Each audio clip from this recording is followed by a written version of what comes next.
This Sovtech tube brought us to none other than Fred Taccone, who is the founder of Divided by 13 Amps. So the story goes that we dropped off my Vox AC30 with Mo's dad so he could repair it for us. So instead of purchasing the tube online, Tim wanted to go in and pick it up locally, and that's how he found Fred. So when I made the connection that this was Fred of Divided by 13 and he was local, we decided to reach out with Chris Darley. Chris Darley plays guitar in Father John Misty and also produces records at Voyager Studios in Orange County.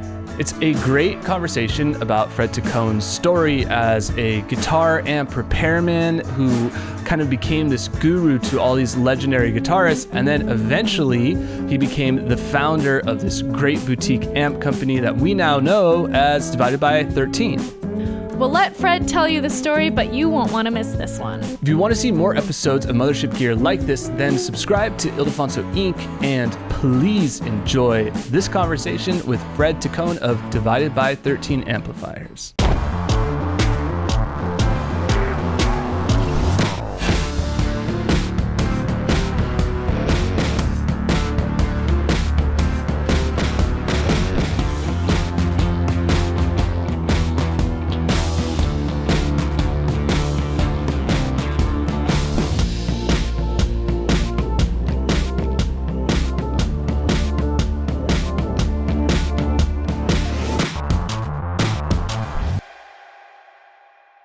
We're here with Mothership Gear, interviewing Fred here, the master behind Divided by 13.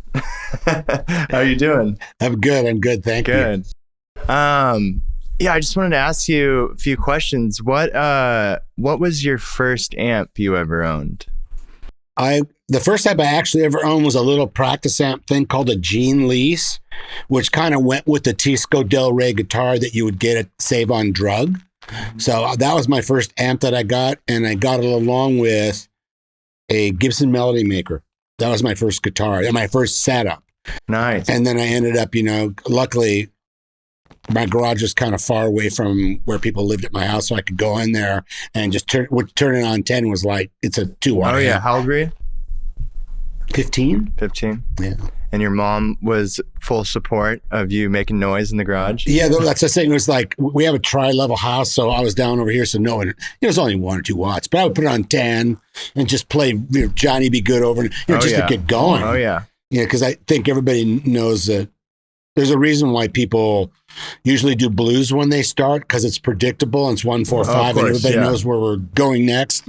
And the feeling of just like having an amp turned up and just playing rock and roll on it. Totally. I mean, that's what gets you like addicted. It's so funny that you play the same thing over and over again for an hour. And it doesn't matter. It becomes this like therapeutical mantra or something. Yeah. So after you got your amp and stuff, did you want to be in a band after that? And I had guys that are a little bit older than me. This is kind of the whole amp thing started. It was in Fullerton, and my buddy's uncle was Bob Rizzi, and Bob Rizzi was hired by Leo Fender in like '63 to develop reverb and solid state amps, and all the families were all related. Anyway, they were older than me, and I went over to Bob's house because he was making amps for them for their band. That was called Shadow Rose, and they did like Hendrix and Cream and Creedence, and anyway. So I went over there, and he was working on it, and he looked at me, and he's all, "Wow, are you into this?" I'm like, "Yeah, I'm totally into this." And so he told my father, because I was only 14 or 15, he goes, "I could take your kid. I just opened up a new business, Risen Amplifier, and I could take your kid with me to work on Sundays, Saturdays, whatever, on the weekends." And I said, "Yeah, sure." And so I started doing shipping first, but then I started building amps. And that was like, God. And the guys, it was hilarious because the guys that he was working with were the guys in the Eagles and the Breeder Brothers and Joe Walsh and Ricky Nelson's band and all that like country Western rock thing that was just starting to happen in the early 70s. And all those guys were in the shop as young men, like 25-year-old guys. Where was the shop? Santa Ana. Oh, no way. Yeah. Joe Walsh, all these guys just walking in there. I knew the guys in the Eagles before they played with Lyndon Rondstand. Oh, really? Yeah, they were just coming in the shop. They're like just hippie guys. Like I can't even remember what what were they called before? They were kind of splintering. Like the guy that kind of like was the catalyst for everything was Richie. No, not what's his name. Bernie Ledden. Oh yeah, Bernie Ledden. Because Bernie was like really with a few different pools of people, and he kind of was the guy that kind of was one of the right. And so get in the gun. So that's how I started doing the amp thing was, or being interested in it. Right. So you were just dabbling and then you ended up going to school for? Yeah. I started getting in bands. Yeah. And obviously got completely hooked. Started at about, I don't know, somewhere in high school. And then, what kind of music did you play? Kind of high velocity rock. Like we literally like, there's in La Habra, there's called the Corn Festival. It's every year. And this probably would have been 71 or 2, 72 or 3. Anyway, there's a competition for the Corn Festival, and they had like, 50 bands and, 4 different slots. But one of the bitchin' slot was opening for David Clayton Thomas from Blood, Sweat, and Tears. We would be the opener. So we kind of knew how to do things. We had only been together for like 5 weeks, but we played like Stooges, Dolls, and we dressed. I have the picture. And we auditioned. They stopped the audition. Said, we're done. Got the band. Our drummer was a guitar player. He didn't even play drums. Yeah, it was crazy. And when we got the gig, I lied to a punk band and told them I knew how to play drums. and I showed up to the first rehearsal. Uh-huh. And they're like, "You're not very good." I'm like, "Oh, it's just been a while since I played. Like, give me a few days." And so we came back and I learned how to do the do-da, do-da, do-da. And they're like, "You're great, but you don't know any fills." I'm like, "Give me a couple days. I'm just a little rusty." Learned a couple fills, and then I was in the band. But I faked my way through it. Yeah, totally. That's right. Yeah, music is get you in there. Oh yeah, it's addicting. It took me forever not to want to do it. I still want to do it, but yeah.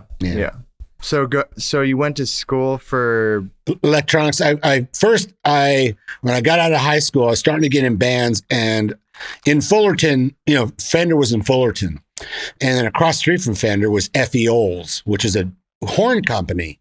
And I tried really hard to get in at Fullerton or Fender, and they didn't have an opening yet. So I took a job at F.E. Olds, and I did that for about a year, and I built French horns and stuff. Then my boss at Fender, Leonard Miller, called me because I lied on my application, said I could do repairs. So I got a job at Fender, and I immediately, there's a guitar they just come out with called a Starcaster. That was like a 335-ish looking guitar. So I built the bodies. And so I did that for like 2 years. While I was doing that, I went to like Fullerton College, and I took business, but I also took electronics. And luckily for me, just by coincidence, that was the early 70s. So they still taught tubes.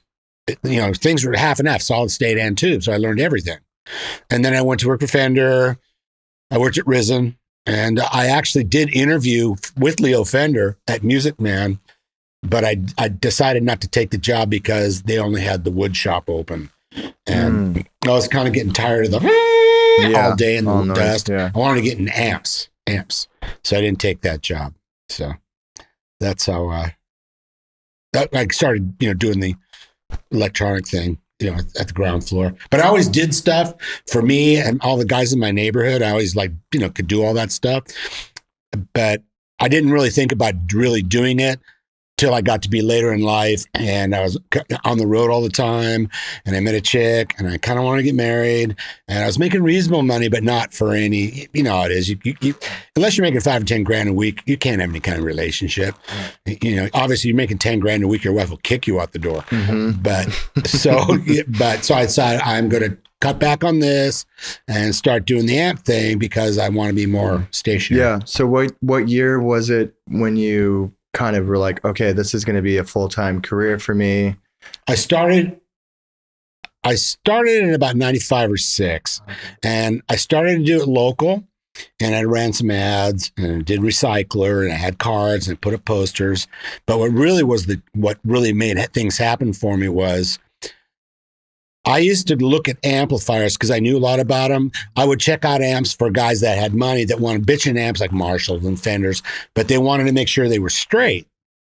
So I'd go to a music store, Black Market, and that's exactly what happened. I went to Black Market, and the guy was looking at a blonde Showman, And I asked, can I take it apart? And he goes, yeah. And he looked at me and goes, can you tech? Or, well, yeah, I do this. I just lost my tech, which was Bruce Zinke.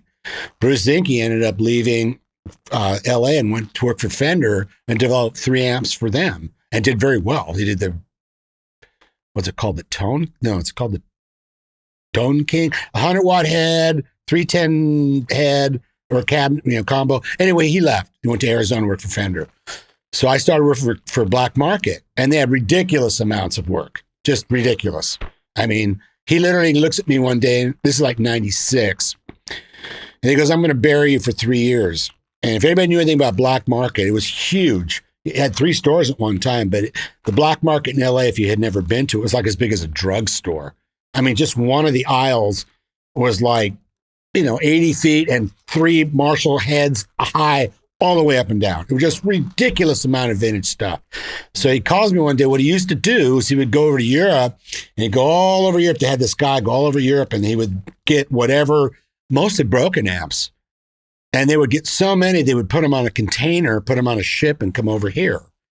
And so he calls me one day, he's like, I'm going to bury you. And he said, what he said, and he showed me in the old days, they had those thermal fax machines where it was on a roll. And he was like 6'2", and he went like this and went all the way to the floor. Small print with Voxes, high watts, orange, Selmer, just everything, millions. And so what I talked him into doing, I go, well, it's going to come on a container. Why don't we do it like this? In Newport Beach, I'll get a 2-car garage, storage place on Newport Boulevard. And we'll put everything there and I'll just work it off and bring 2 or 3 up, 5 or 10 up a week, 5 or 10 up a week, 5 or 10. Because the thing that I realized is I was in Newport Beach and it didn't make sense to have guys, fully sleeved tattoo guys coming to your house 10 times a day. Yeah. It looks like you dealt dope. Yeah, exactly. So I thought, I discovered like, wow, I had a service route. Right, did 4 or 5 stores, and I'd do every week. And I'd go on Saturday, pick up 5, 10, whatever amps, work them all off during the week, and then bring them back every week. So you were just getting all this vintage gear, repairing it all, and then just bringing it back to the shop. They would flip it, and then you would get another shipment of whatever to fix, and that's kind of not only that, but it got to the point where I didn't even bring some of the stuff back. Because guys would come over to the house and go, what's with that amp? I go, that 50-watt Marshall. Then they would want to buy it there. They'd buy it on the spot. I was bringing like $8,000 cash to them every month. Because the stuff wouldn't even get returned because guys in the neighborhood, AC30s, Marshalls, wow, what's with that? Oh, it's for sale. Yeah. Before Reverb, it was just, yeah, you were probably like how much what was this, 95? Yeah, 96, 7, and 8. And what happened through that whole thing was I started to do a lot of stuff. He would get all this broken stuff, like no-name stuff or whatever, that didn't have a schematic. So he said, just get it running. I go, dude, let me go a little further and make the amp really when guy plugs into it, like, oh my God, what the fuck is that? Right. And so I did that a bunch. And then me and Jerry Blaha from Amp Crazy were doing repairs. Yeah. So they put the little red sticker on the amp with my name, Fred.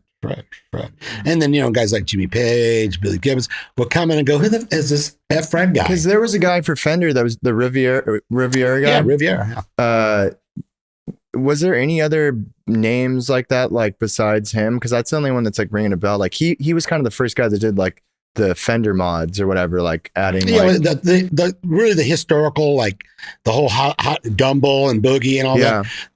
There's tons of guys on the West Coast doing all those mods, the 2 common mods you would see starting in the 60s, where they would take a deluxe reverb, pull out the transformers, put in basements, get a heavier duty 12, your grab and go 45-watt amp, number 1. Number 2, the basement. We go into the normal channel, it's the normal amp. We go into the bass channel, it integrates to the normal cascading, and it's just gainy and just crunchy. And then if we want to get fancy, we'll put a relay in there and make it so it switches. But everybody was doing that. Yeah, all the classic guitar players and stuff, people don't realize that, even the way Fender made Telecasters and Strats, it was made to be oh, this neck feels better, put it on here. Oh, we'll try what if we tried these pickups in here? Everything. And I think the amp world, what you're saying is the same way. Someone's this thing's kind of breaking up too much at 4, kind of want a little more headroom here. Most of everything is spawned by working with guys like you. Yeah, they just said, can it be more like this? and then you coming in and tweaking it and be like, how's that? It gets to the point where you look at the guy and go, just come over. Yeah. Like Eric Schermerhorn's a perfect example. He's a great fucking guitar player. And he calls me one day, he goes, I got this like 7250 watt Marshall. Why don't I love it? Yeah. Everybody's like, oh my God, why it's the bitch. I don't like it. I go, dude, just 18 cents moving things around. Oh my God. You know, so it's always been in response to guys like, you know, where do you want to go? Especially harmonica players, steel players. Yeah. They come over here and they go, you know, my treble cap is 250 puff. Mm-hmm. Bump it up to 1,000. Right. Yeah, I never realized that, like, because with guitars too, like nothing is created equal, and I thought personally, like, oh, if you just buy like an old vintage amp, they're all made the same. But I guess it's kind of like the guitar thing too, with pickups and all that. It's like an amp, they're made by hand, so they're all going to be a little bit different. Well, not only that, but most of the stuff you're hearing by famous people, it's modded. Yeah, it's all modded stuff. Pete Townsend's 100 watt high watts were not like stock. Not stock, yeah. No, we're Hendrix. So like no one was really playing stock like Marshalls or just slight tweaks and some of the changes they kept. Yeah.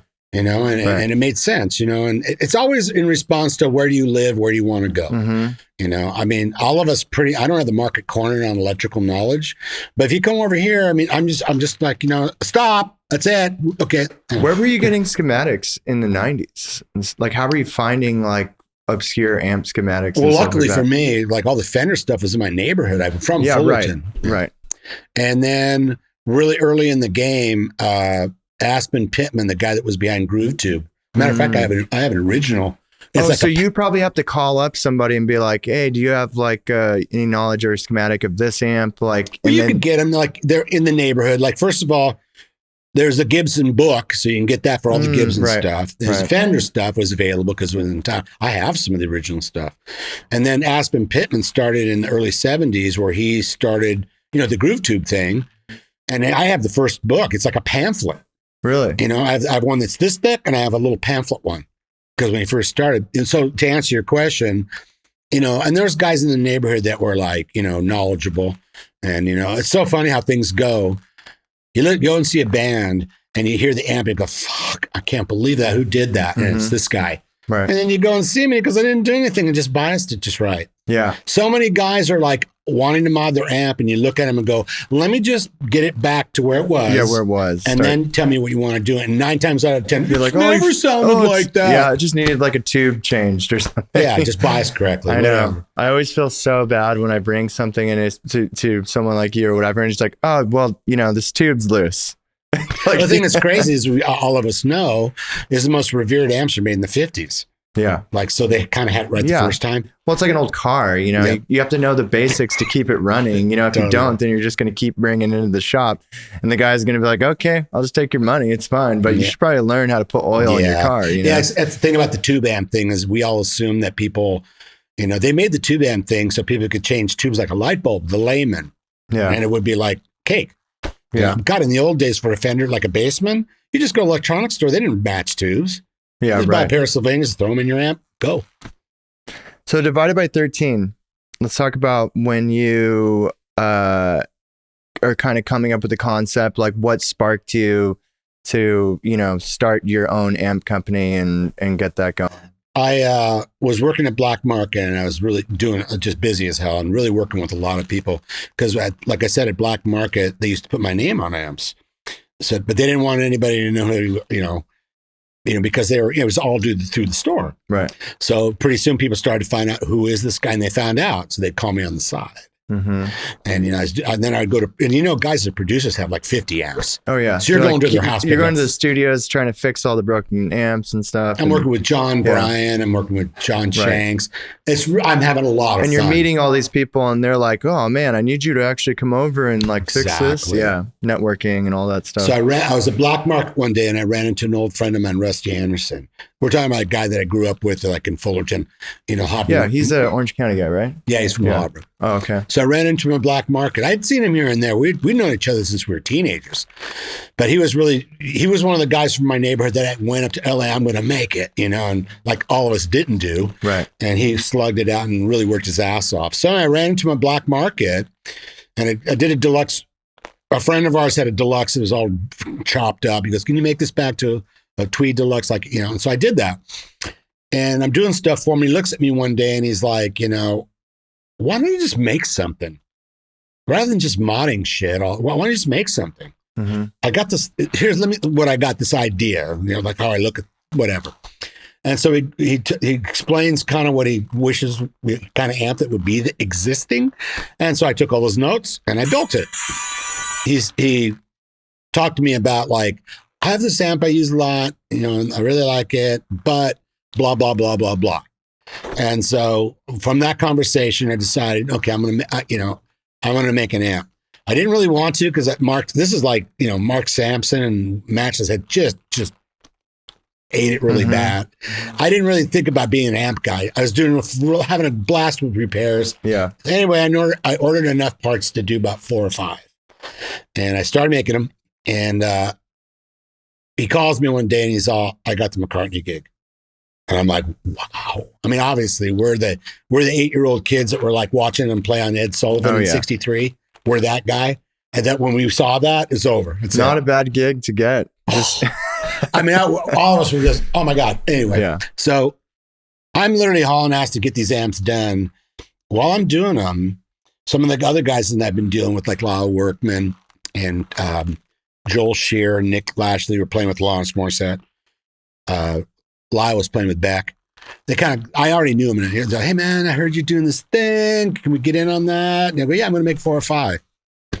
So anyway, that's where it started. And then 9/11 happened and McCartney did do the Madison Square Garden. Huge. Mm-hmm. I don't know how many millions of people saw that, but that's the first time my amp got seen in the world. Did that boost sales like crazy? Dude, my phone was on. I couldn't even touch my phone. Well, I always wonder that because, like, you know, like especially in the gear market now, I'm like, how much does like a video, you know, or so? Obviously, it's Paul McCartney. It's like that's like amazing. Well, that's the thing that's significant about it. I mean, I love my friend Rusty, you know, but I talked to him the other day when I sold the company. I said, obviously, you played a really big part. Right. And me going somewhere. Yeah, and exactly. He goes, dude, it was a 2-way street. I'm not playing your amp. Well, and you made a product that like spoke for itself. Yeah. He goes, obviously, I'm going to keep the gig. Your amp doesn't cut it. It's out. Can I ask, like, when Rusty asked you originally, like, what did he ask you in an amp that he wanted? It was this. He goes, I have this Tweed Deluxe. Or not Tweed, it's a Blackface Deluxe. You know, it's really, I go to it quite a bit and I really like it. But you know, Fenders, they have that issue above 4. They get kind of splattery and loose on the bass. Obviously, it's a small amp. I would like it if I had like a double-sized version of that didn't fall apart in the low end, and had pretty nice overdrive. And, you know, 6v6s are really sonically a bitchin' too. So I made the FTR 37. That was the amp that he inspired me, you know, to kind of. And there's several amps we did that with. We did that with the RSA 23. So that one is just like a more low end. What is it modeled after? Like you said Deluxe Reverb. Oh, Deluxe Reverb. The thing about Fender, you know, and Leo's, Leo, to his defense, he didn't think anybody was going to play above 4. Right. His amps are made to be like ideal at 4, and everybody who's a pro, you know, whether it's Mike Chapman or Val McCollum, anybody that can play those amps and just get it. Well, which is why, like, even in the late 60s, like anything that, like when someone put out 100 watt thing, everyone was like, oh, I need this because I got to be able to hear myself on stage because the monitoring systems, the PAs or whatever, like they needed louder because of the amount of people that they were playing in front of. You know? Absolutely. Like that was all new territory. Absolutely. You know, like the festivals, like people don't think of like Woodstock and all that stuff. It's like, how many festivals even happened to that size before that, you know? Oh my God, and the PA at Woodstock is like an Altec. Can you imagine mixer. what it actually sounded like though? You know what I mean? Like in the crowd, if you were like in the nosebleeds of that, it just probably just sounded like, you know? They recorded really well. I mean, that Woodstock thing, you know, a lot of it got recorded well. Yeah, it did. But yeah, the loud amp thing, like I always thought like, oh yeah, these guys just wanted like their sound to be like or or I didn't realize like it was mainly to get their amp heard, you know, and versus like, oh, I got a big amp, I'm gonna turn it to 10 and like, you know. You had it right when you said the public address systems had not caught up. Yeah. Obviously, you look at the Beatles playing Shea Stadium, they're playing out of Shure Vocal Masters. Oh yeah. Like little, you know, 410s and 100 watt. I mean, so as people got bigger and bigger and more popular, they're like, well, a 100 watt amp, you know, from here, that wall to here on 6 isn't killing me. Right. So, you know, so I had 3 or 4, you know, Eric Clapton, Cream, Hendrix, you know, which is a really great time to be alive because, you know, that's another thing that's beneficial about how I got where I got is my age group. And, you know, my junior high dance in 67, guys had like gold top 50 watt Marshall house stacks. And just like that was the norm, like the gear normal you sound. used. Yeah. What are they? Ulrich brothers. Yeah. That's, you know, 67 and junior high. Yeah. I don't care what people say. Like the new stuff that comes out, nothing compares to like, there's a reason why everything's trying to come back to where that was. But it's just crazy to think there's a time that was like the standard. Like you wouldn't even bat an eye probably if you saw a gold top, like a kid playing. The thing that's funny about those period of time, especially being in Fullerton, your peer group would go to the pawn shop, get a Bassman 50, they're like $75, get a Marshall 412 and an SG, you're done. Yeah, don't you can let just anybody tell you to get any weird acoustic lab series. No. Bassman 412 SG done. And it was true. And you can afford it. Yes, it was cheap. Crazy. Got Bassmans. You go to the pawn shop in Fullerton, there'd be 4 or 5. And fuzz faces, $10. Just in the shed, just in the case, tons of fat. Because everybody thought, oh, we were going to get the fuzz face, Hendrix, and all that. And then you get it, and you play with your band, and you hit it, and you disappear. Yeah. Especially if there's another guitar player. Yeah. You're like, I don't get it. Why does this work for him? Why is this so bitchin'? Yeah. You know, and well, they are, but under the right context. Yeah, with everything, you know, like that's the thing with amps too. People think like, oh, if I buy this amp, it's going to make me sound better. Oh, that's the question we always get. Hey, man, I'm looking for the Robin Ford tone. Yeah, you're not Robin Ford. You might want to practice 6 hours a day for about 3 or 4 years. Well, that's also I was going to ask. Do you have an opinion on? Do you think the amp puts out more work, you know, as far as tone or a guitar? The thing about amps, especially the tube amp thing, I think once you get to a certain, you know, past beginner stages, you realize there's a relationship with like, it kind of moves with you. Yeah. I mean, you can back off and be quiet or hit harder, it's more, and you learn how to deal with that dynamics. And you, when you first get in your first band and, you know, you're at practice and you're playing and the guy starts singing and you don't quiet down, you're going to be like, guys, I'll do it. I can't hear myself. You know, and then you can hear, you start realizing that. Right. And tube amps are perfect for that. Yeah. And then you start realizing that relationship, and that's kind of why they're still here. Yeah. I mean, I always thought, you know, if I got a good guitar, I can kind of plug it into any amp, and I realized that's not the case. You know, if you played like a 59 335 through like a crate amp, it would sound cool, but it's not going to sound like, you're not going to do justice for that guitar. Yeah. You know what I mean? So I think I think it is like an even relationship. Absolutely. And, but I have plugged a few, you know, random guitars that are just like, you know, no one would want to play through a really good amp. And it's like, I truly believe if you get an amp that sounds really good, it's biased correctly in the way that you like it. All it is it's your hands talking to the amp. Most of the guys that I deal with, I mean, they're like jack, knob, light, yes, switch. Yeah. Done. Too easy. Yeah. They don't even know what model they have. What's my amp again? What kind of tubes? They don't care. They just plug in as long as it's like doing this thing. Oh, yeah. I mean, I've heard guitar players play, you know, at like, you know, walking into like a vintage guitar shop, and you can tell like when a guitar player, like it's how good at you or how good you are at your craft, but it's also the way your hands touch the strings and how you know how to make the amp speak with that guitar too. Totally. Because I can always tell when a guy picks up this nice guitar, he's like some business guy is going to buy, you know, a $60,000 guitar, but he sits there and you just hear him playing through a really good amp, that guitar, and you're like, this sounds terrible. Yeah. And that kid over there that's playing like this new Fender guitar through like this whatever, that sounds better than that. You know, it's really just and I feel like that's a lot with like, you know, even somebody looking for something, you know, when there's a guy that's just looking versus a guy that's like knows what he wants. And that's going to make that thing sound, and he knows exactly what he wants. He's not just saying like, oh, what if I did this and I did that? Then I'd be better. Yeah, you're right. Like I was hanging with Justin Mendel Johnson one day at Black Market.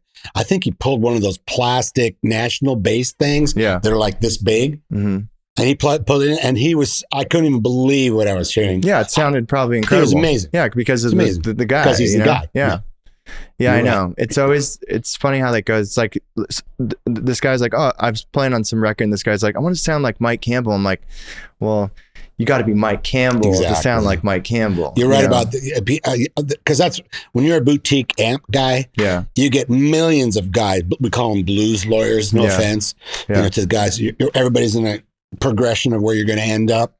But everybody always has that thing, you know, like you name it like some like Robin Ford or Larry Carlton it's like seeing the javelin player, the guy in the Olympics win the javelin, and you're not seeing him at 5 a.m. running around the track in the fog. Oh yeah, yeah. You got to do that part. Yeah, and lots of it. It's amazing how many guys you can really tell have that special thing because they put the hours in. They love the instrument.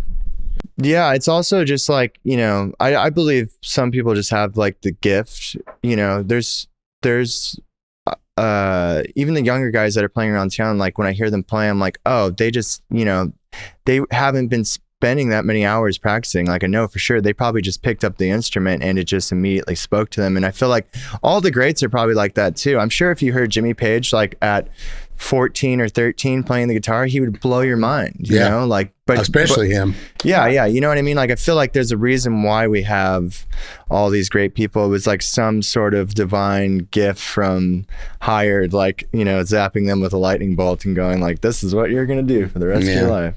It's nice that when I grew up, I had a lot of, just because of period of time, all the guitar players in my neighborhood, like for example, I started playing acoustic because the girl next door taught me, you know, Neil Young, Joni Mitchell, all this stuff, Cat Stevens. And then I was playing an A, like the folk A with like the three fingers, A. And they're like, you play it like this because you're going to want to go with all the other fingers. Yeah, you're going to want to use these fingers. You don't play the bar chord like this. You play the bar chord like this, like you're a clapton. Yeah, you're crippling yourself to not use or do the fullest of you're going to want to go on to that stage and wish that you can integrate the rest of your fingers. Oh, yeah. But that's nice to have that kind of peer group that were like, don't play like that, play like this, because it really set the groundwork for being better in the future. Oh, yeah. Everything, like, you know, opens you up to some new thing, like just by, you know, whether it's an accident, you're like, oh, I just learned something just from hitting this accidental chord here that ended up being like a jazz chord or something that I would never think of doing. But, you know, it's nice to have people showing you, especially people that are more experienced, you know. Yeah, we had guys in our neighborhood that they always look at us and go, you can play as much as you want at home, you'll get good, but get in a band. You will make progression, like it was just unbelievable. No, that's definitely where I've learned more than, you know, sitting on, you know, YouTube and trying to learn a lick is like playing in a band. That's what really, you know, works everything. It's like, it definitely gets you in too. Oh yeah. You feel that feeling. Well, it's not just like you're, trying to appease yourself. You have to make all these other guys happy too. Yeah. And work with exactly what they're doing. It's like a handshake relationship, you know. I got your back if you got mine, you know. Yeah, there's a spiritual thing that happens in that room when you're like, the minute it happens, you're like, well, I'm not going to not do this. Yeah. I'm going to do this as much as I can. Get in a band. Yeah. Don't just play guitar for yourself. So definitely get in a band and experience that thing, that gel. I used to tell people, I go, that's what I thought church was supposed to be. Yeah. Well, it's funny. Most of the musicians that I know, they all came from playing in church. Yeah. That's where they, you know, got started. Especially nowadays, because that's one of the only places where guys can buy amps and be loud, turn them up, have bitchin' pedal boards, everything's isolated, you know, and you play every week. Yeah, it was just a good place to kind of learn. Like I didn't realize even that I was kind of learning the basics of being in a band, you know? which I think like, resonated into doing what I do now and whatnot, So play more live music. Yes, definitely get together and jam with your friends. And, that's another thing. It's kind of odd. Like I have friends of my age, whatever, and they have kids and they go give them guitar lessons and you're learning Bad Company. Yeah. Stuff that's like 50 and 60 years old. It's that's amazing. I taught this kid like a few years back, Wild Thing on guitar and to see his face. And it was just so cool that he asked me like that. But then the next song he wanted was like some obscure new band that I'd never heard. Dragons. Yeah, or something like that. But I was like, it's really cool that you got into this song. Yeah. Because that's like, this is the song that like, all these started other greats everything learned, it has everything it's teaching you, but yeah, let us know what's going on in your life today. Yeah. So now that I've sold to these guys up in North Two Rock, they're great guys and they do great work. And so I took some time off a little bit, but then I decided, because I have this little warehouse, I want to keep it.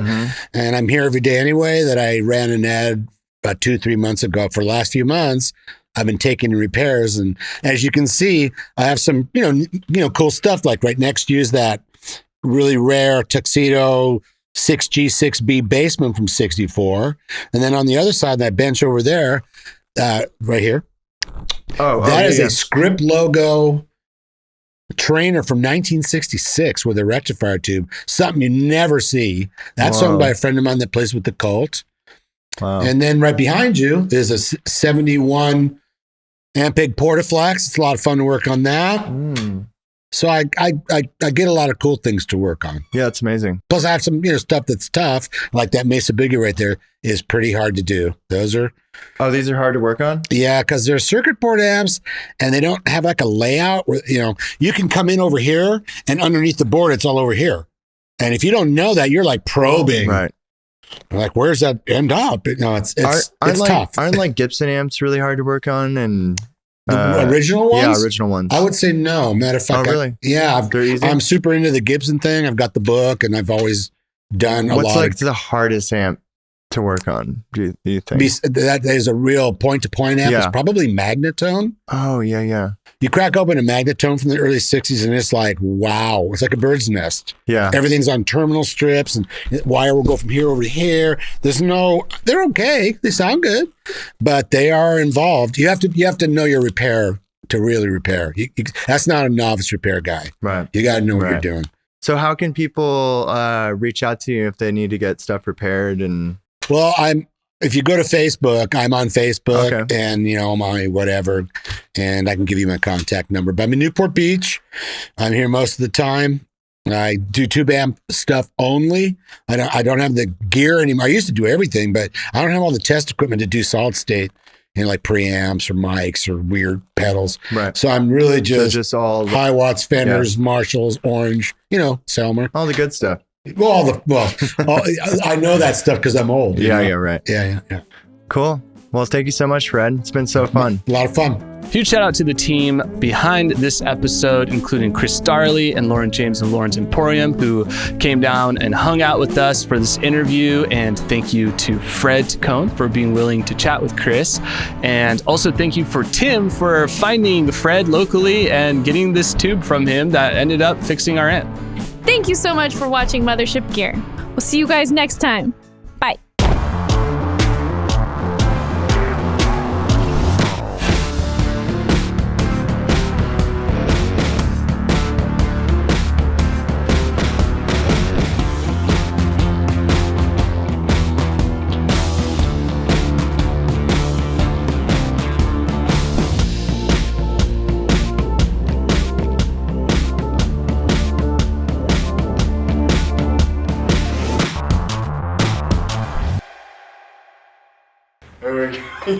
I know. I can tell you stories like just like I called my friend on the phone and said, "Well, I did that the other day. I was pulling my effing hair out, and I couldn't figure it out." And then the other thing, I was going to voltage drop across the tube. My friend goes, "Does the tube light up?" Yeah. I'm all. And actually, hey, you get so ahead of yourself. And actually, I kept the part because it was such a lesson. Sometimes you put a tube in the socket and a pin goes on the outside, and it pushes the thing. Yeah. Then you try to open it up and it's too open. Mm-hmm. And one that wasn't making contact, and I was just like, ah! And then my friend said that over the phone. I'm all, yeah. and there's that. Yeah.